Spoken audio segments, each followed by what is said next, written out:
Welcome to the Mean Lady Talking Podcast. This is the podcast that tackles tough questions about relationships, life, love, and loss. It may not be the advice you want, but is probably the advice you need. And now here's your host, grief therapist, motivational speaker, relationship expert, best-selling author, and attorney, the not really mean lady herself, Susan J. Elliott.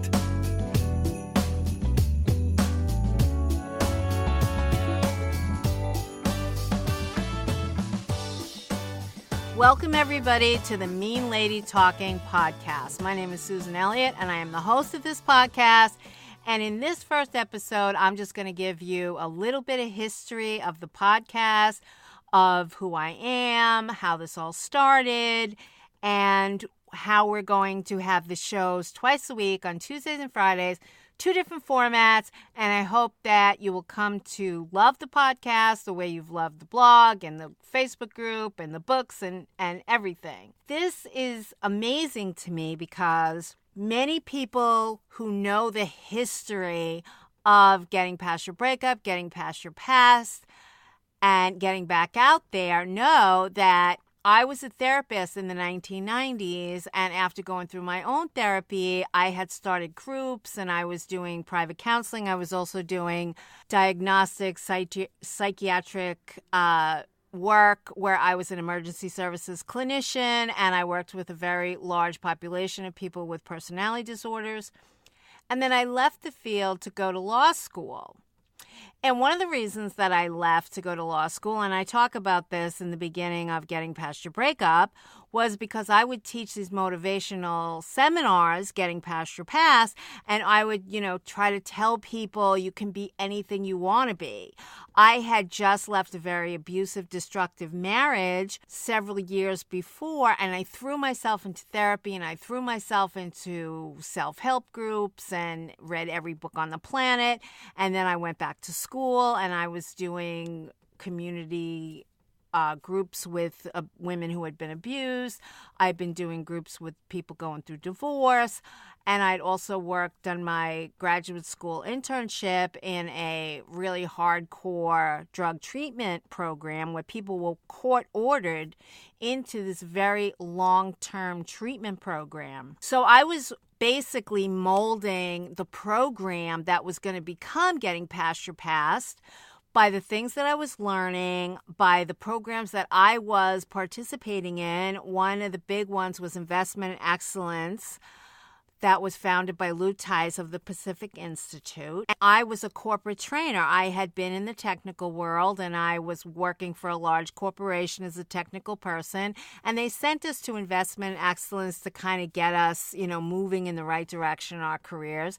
And that's where I learned how to do affirmations, and it really solidified everything that I had been doing for the years prior to that. So Getting Past Your Past was built on the investment excellence and all the other things that I was learning about. And then I started graduate school. And when I went back to graduate school, almost like as soon as I went back, I sustained a few very devastating losses. And I didn't want to stop going to graduate school. It had taken me a long time to even figure out how to do this. And I loved the program I was in. I loved the people I was going to school with, and I really didn't want to stop. So I did a couple of grief groups with somebody who had seen John James of the Grief Recovery Institute speak. After I went through those grief groups, and we did a grief retreat, we did a couple of other things that were outside the realm of the Grief Recovery Institute, I started to follow people who did a lot of grief work, Elizabeth Kubler-Ross and Stephen Levine and his wife Andrea and Ram Dass and a lot of people that had to do with grief work itself. And then I studied with John James himself. I became a certified grief counselor through the Grief Recovery Institute. So there I was. I had all these different programs at work, and I was molding them together to create Getting Past Your Past. So I had this motivational program, and I would tell people you can be whatever you want to be, go and do it, make all your dreams come true. And one night a man stopped me after one of these speeches, and he said to me, have you made all your dreams come true? And I said, yes, of course, and I was like all bubbly, and I always felt really good after, doing a very successful talk in front of a large group of people. I always felt, really great about it. But that night I went home and I was like, you know what? I actually haven't. I remembered I wanted to become a lawyer when I was like 8 years old. People in my life couldn't believe that I was just going to drop everything in my life and go to law school. And it wasn't just a matter of that. I was going to pull up my roots, because another thing that I'd always wanted to do was live in California for a while.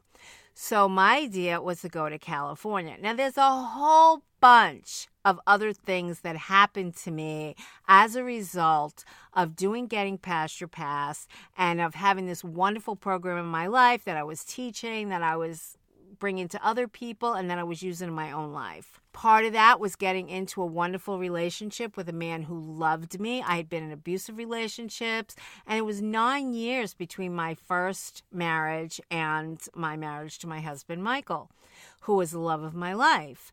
And Michael just adored me, and people would say to me, Michael's going to just pull up roots and move to California to go to law school. And I was like, yeah, that he wanted me to have what I wanted. We supported each other, and as this podcast goes on, I'll tell you more about that. But when I came back to New York, I put Getting Past Your Past away for a while. But when I came back to New York, I had a lot of people who knew what I used to do, and they would say, I have a friend in New York, I have a relative, they're getting divorced, they're changing jobs, they're doing this, they're doing that. Can you just talk to them? And I was working for a large international law firm. I was a mid-level associate by this point. I didn't want to go back and do that stuff. I was like, no, this is my life now. Now I'm an attorney. This is what I'm doing. And people kept asking me. So I said, you know what? I still have a lot of my old materials. I'll just teach it one night a week at the Learning Annex. You come over and, attend my course. So I thought that was going to be it. And as most of you know, my students would get really into the program, and then they'd ask me a lot of questions. A lot of the questions would be the same. So I started a newsletter, and then I started a blog. And the first blog started, I think, in 2005. I actually was looking it up on the Wayback Machine, which is where you can go and look at old internet pages. And my first blog was gettingpastyourpast.wordpress.com. And the reason why I'm bringing this up is because one of the things that I did, trying to facilitate giving the material to people without really dropping my career as a lawyer and, going out and teaching this full time again, was I would sit at home at night and I would record things on Audacity, which is the software program that I'm using to do this podcast. So I had all these audio files, and they were terrible. It's like I was just on this little laptop, and I was renting a pre-war Classic 6, high ceilings, wood floors. The acoustics were horrible. But I would just go home and I would just do. I was looking at the files the other day in the Wayback Machine. I was like, there was boundaries, there was affirmations, there was all kinds of things that eventually made its way into the books.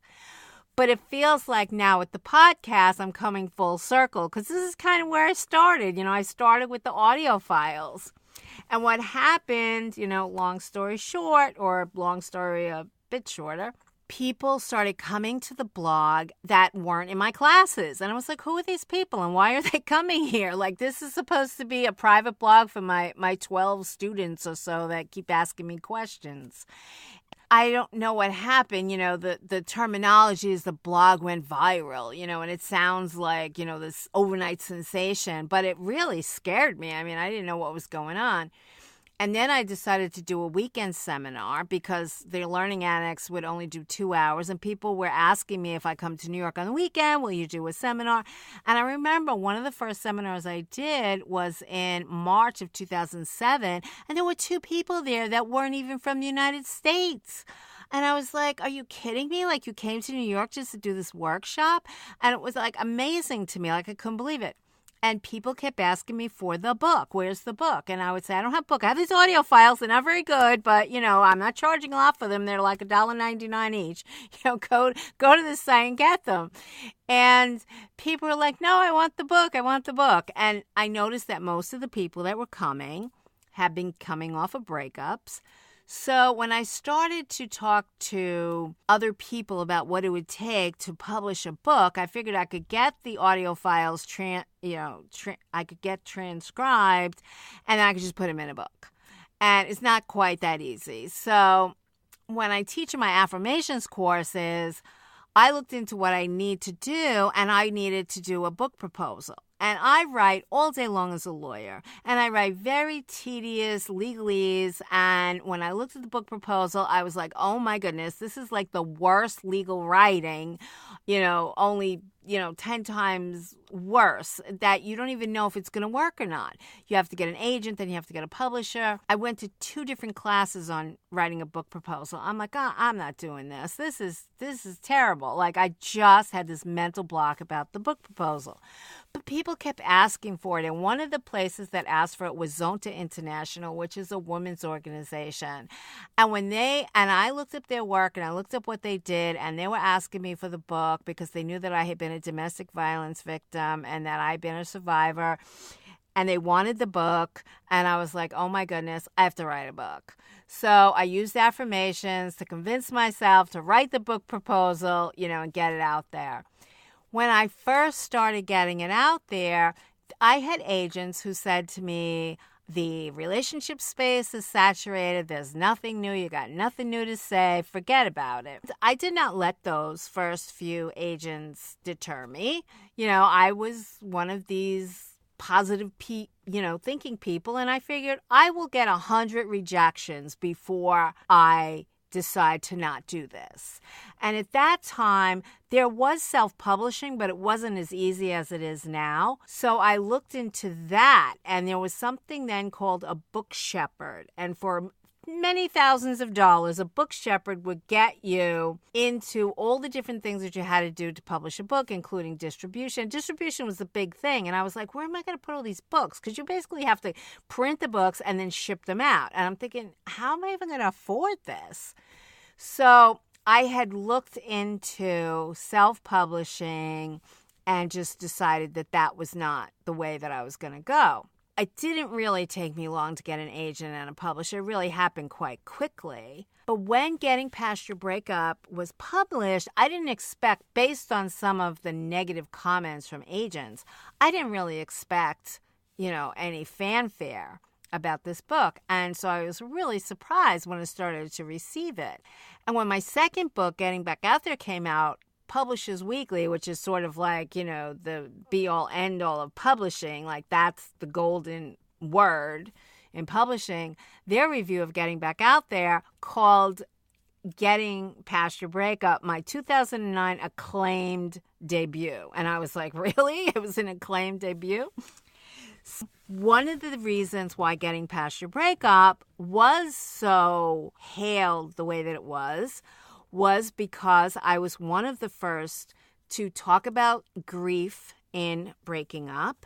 And I also was one of the first to talk about no contact. Like, you really have to separate. And I was very adamant about that, and I'm still very adamant about that. Everything, started taking off, and then Getting Past Your Breakup became a blog. And over the years, we've kind of moved it over to the Facebook group. And the Facebook group is very active, is very supportive. We do boot camps, we do seminars, we do workshops. I still do legal work, but I don't do it to the extent that I did it before. And when my husband Michael got sick and he had terminal cancer, I left the legal world, and one of the associates that I worked with said to me on the way out, you're killing your career if you walk out on this. And I was like, I couldn't not be there for Michael. I just couldn't. It just was every fiber of my being wanted to be there for this man who had loved me so deeply, so completely. He was the only person in my whole life who had been there for me. So I left and I took care of Michael, and I just figured everything would either take care of itself or it wouldn't. It's like I had a lot of adversity over the years. Even the years that Michael and I were together, we had a lot of adversity. And I figured, if nothing else, I'll have things to fall back on. Over the past 10 years, I've basically been writing the books, doing the workshops, doing the boot camps. I've wanted to get back to the audio files because I really enjoy talking to people. And one thing that you should know about this podcast is that it's almost totally unscripted. I will have 2 shows, one on Tuesday and one on Friday. The Tuesday show, what I'm going to do is I'm going to go back to some of the early blog posts. People who know me know that I've written about 2,200 blog posts and articles over the years. I only keep about 150 of them on the blog at any one time. If there's a certain topic that you want to hear about, if there's a certain problem that you're having and issue that you want to address, just let me know, and I probably have written on it and I'll post it. But I'll also talk about it on the podcast. So what I'm hoping to do is I'm hoping to go back through the older blogs and take the quote. I'm a very big person on quotes. And then talk about it. I'll talk about my experience. I'll talk about my client's experience. And I'll just talk, in general. So I'm really excited about reviving some of those older subjects and posts. And, of course, I'm not going to sit here and read you, the old blog posts. There's no point to that. But I'm going to use it as a template for what we're going to talk about that day. So that will be Tuesday's show. Now, Friday's show is going to be different. It's going to be 2 features on the blog that has always been very popular. One of them is questions from the questions post, and the other one is mail we get mail. Questions from the questions post, I would put a question post on the blog and say, hit me with your questions, and then I'll answer them like one at a time. And that's always like a 1-sentence question. Like a one woman asked one time, is it bad to not want to be alone?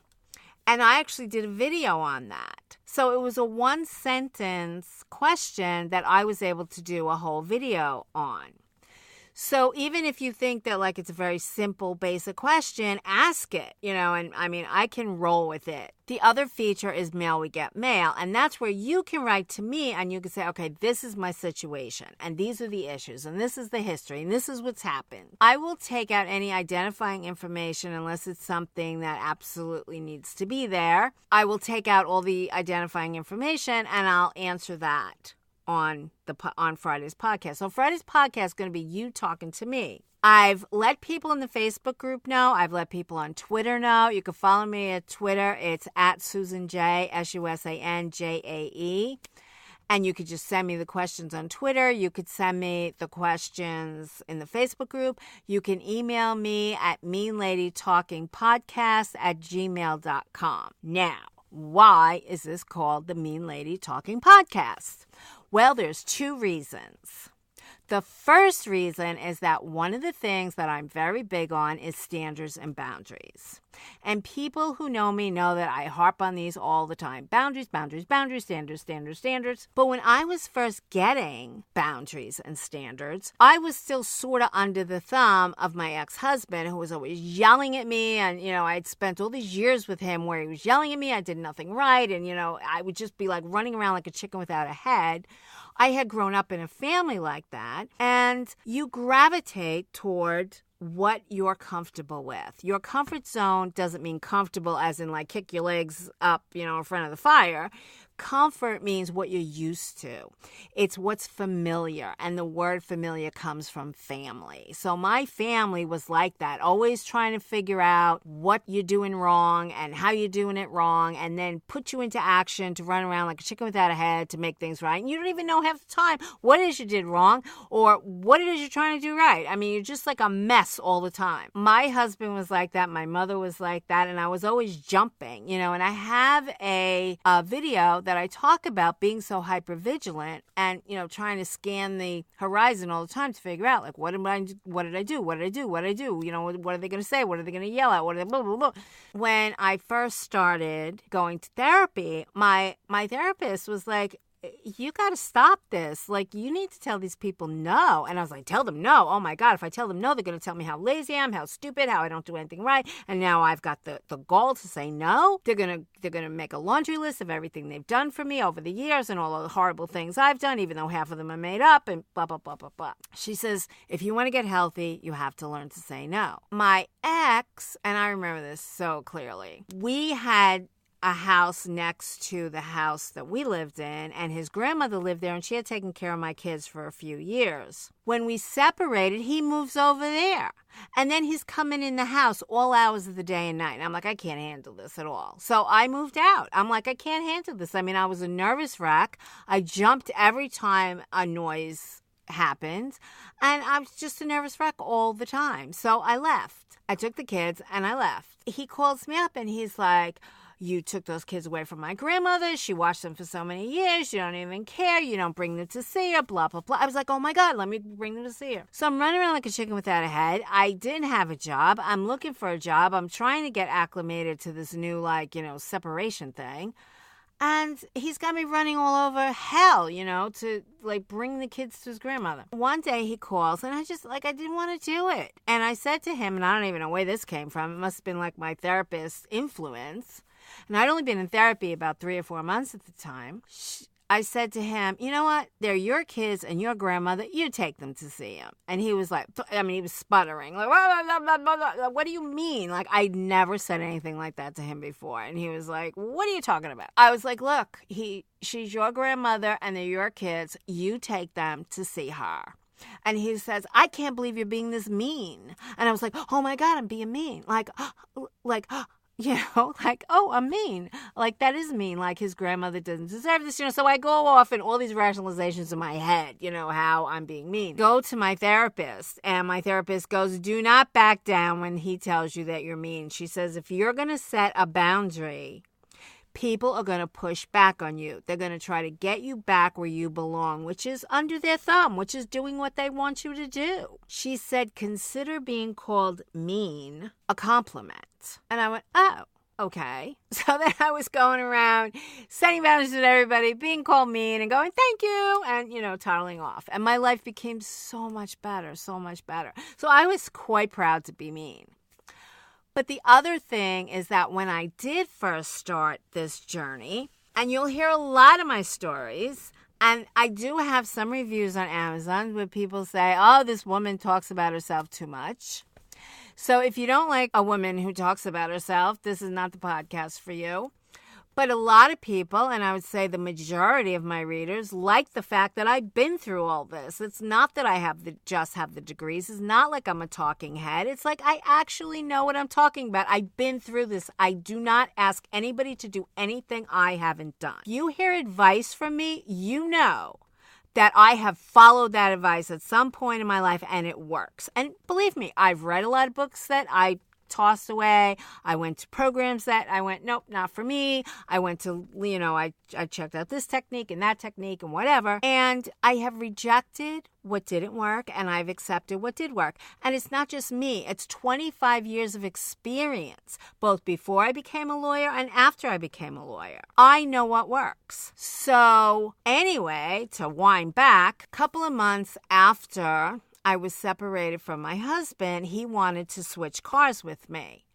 And this was something, I still didn't have the boundaries in place yet. And I was like, okay, so I take his car, and in his car, I find a love letter that was written the week we split up or something, from a woman that he worked with that he had told me was in an abusive relationship, and I offered her to come and stay with us. I mean, how crazy is that? Anyway, we're having these knockdown, drag-out physical fights at home, and she's writing him love letters saying how cute he is and how I don't appreciate him. And I'm thinking back on the fights that we had, and I have an article on the blog called Journey from Abuse, and I talk about that. I talk about what went on before we split up. It was horrific. And at this time period, she's writing him letters saying how cute he is. I'm like, what is she, in high school? It's ridiculous. I was going to an Al-Anon meeting that Saturday night, and I had a mentor, and I had a mentor in Al-Anon, and my mentor, this was a couple. The man was in AA, the woman was in Al-Anon, and they had this like 1-2 12-step punch. They were incredibly no-nonsense people. She told me once that I would hold out my hurt to the world and say, here's my hurt, feel it.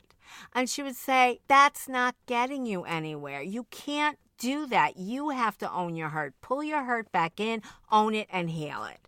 And I was like, but I'm so hurt. All these terrible things have happened to me, So I go to the Al-Anon meeting and I see them, the AA and Al-Anon terrorist couple. And I go up to them and I'm like doing the whole victim thing. And I was a victim. I was a domestic violence victim. And this isn't about blaming the victim, but when you're in a victim mindset for a long time, you have certain behaviors and certain things that you do that you have to get out of. If you want to get healthy, you have to stop doing it. And one thing that I always tried to do is to get people to feel sorry for me. So I went into the meeting that night and I was like, I can't believe it. Like, I gave him my car to take the kids to see his mother because my car was bigger.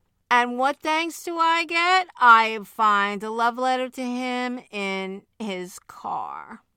And then that's not the worst. You know what the worst is? The worst is that I called him and I told him what I found. And you know what he said? He said, I'm glad it's out in the open now. That's what he said. No apologies. No, oh, I'm so sorry. She doesn't mean anything, blah, blah, blah. I'm glad it's out in the open. So there I am dragging my sorry little tail into this Al-Anon meeting. So I tell them, and I'm thinking, like, they can't say anything to me. I mean, this is a horrible thing. Here I am being generous of spirit, being generous of my vehicle. And how do I get repaid? With a love letter. You're so cute. On the night, like he and I are having like this physical knockdown, drag out fight where he's going after the kids, he's going after the dog, he's going after me. And she's like, oh, you're so cute. I'm like, yeah, that behavior is really cute. But anyway, so there I am, and I'm like, I can't believe it. Like, this is the worst thing that's ever happened. So I go through my whole tale of woe. And he says to me, what are you going to do about it? I said, I don't know. He goes, you going to keep giving him your car? And I was like, giving him my car? Like, why is that the issue? What are you talking about? So he said, you have to change your behavior here. Like, something here is off. Like, he said, first of all, you should not be giving him your car. If he wants to bring the boys someplace, he either has to, rent a bigger car or, squish them in the car. I mean, his car was big enough, but his mother would always stock them up on all kinds of food and this and that. So, he needed all this trunk space to bring them back. I was like, this is beside the point. The advice that they're giving me about not giving him my car and who cares, she's his, he's her problem now, blah, blah, blah. I'm like, we're not even separated 2 months and he's getting love letters. And then at the time that we're having these knockdown, drag out fights, she's telling him how cute he is. Like, I'm like beside myself. And I'm like, I'm hysterical. Like, feel sorry for me. And the man says, if you're looking for sympathy, you will find it in the dictionary between shit and syphilis. And I was like, excuse me, what? What? What did you say? I was like, oh my God, who are these people? Like, they're just like these little recovery trons. It's like they're just these little bots that go around, one day at a time. I was like, why are you talking to me like that? You're so mean.